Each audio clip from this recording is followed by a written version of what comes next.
Salut mes chers, ravi de vous présenter ces séries de leçons intitulées Les temps composés. Et on va commencer tout d'abord par les temps composés de l'indicatif.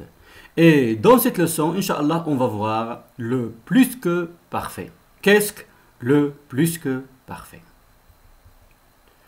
Observons bien la phrase suivante. Amina et son père s'étaient arrêtés devant la boutique de jouets. Amina et son père s'étaient arrêtés devant la boutique de jouets. Où est le verbe dans cette phrase? Où est le verbe dans cette phrase? Le verbe, c'est s'était arrêté. S'était arrêté. Et comme vous avez remarqué, ici, c'est un temps composé. Il se compose de l'auxiliaire plus le participe passé. Alors, s'était arrêté, c'est quel verbe? C'est le verbe s'arrêter. C'est le verbe s'arrêter, c'est un verbe pronominal. Alors, il s'était arrêté. Le verbe, c'est le verbe arrêter.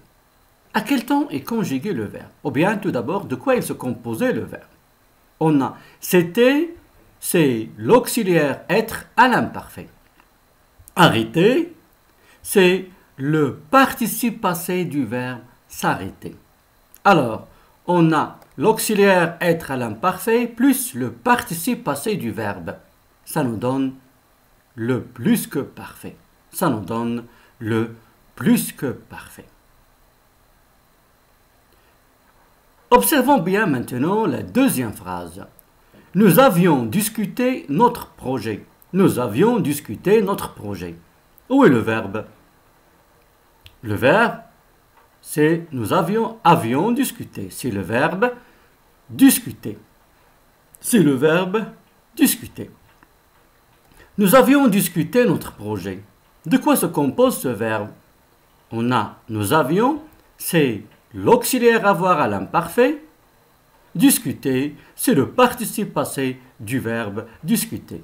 Et toujours, l'auxiliaire avoir à l'imparfait plus le participe passé du verbe discuter, ça nous donne le plus que parfait. Alors, c'est quoi le plus que parfait? Le plus que parfait, c'est l'auxiliaire être ou bien avoir à l'imparfait plus le participe passé du verbe.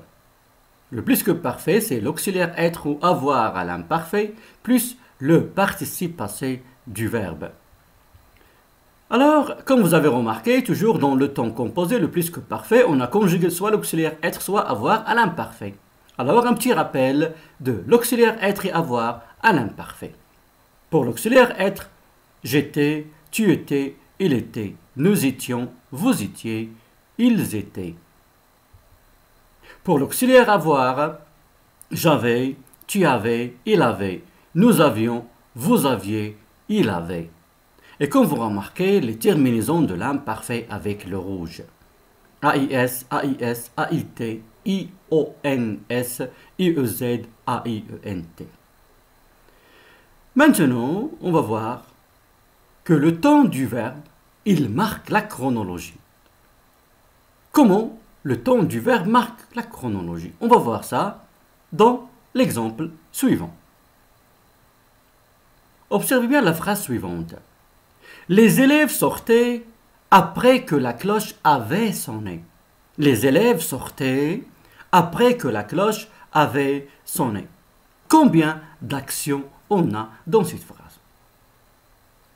Alors, comme vous remarquez, on a deux actions.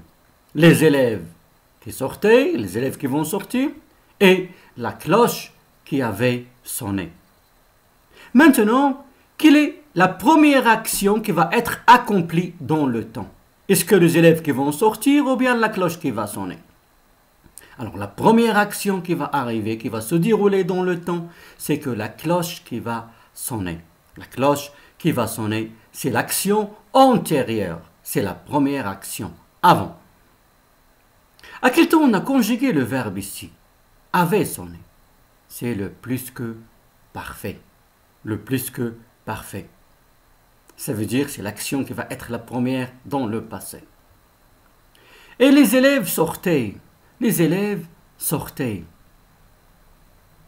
on a, c'est l'action postérieure. Ça veut dire l'action suivante, l'action qui va se dérouler après. À quel temps on a conjugué le verbe sortez? C'est l'imparfait. Ça veut dire dans le temps, le plus que parfait est avant l'action du plus que parfait et avant l'action de l'imparfait. J'espère, mes chers, maintenant que vous avez compris c'est quoi le plus que parfait et que vous pouvez l'utiliser dans des phrases. En attendant la prochaine leçon, à bientôt, mes chers.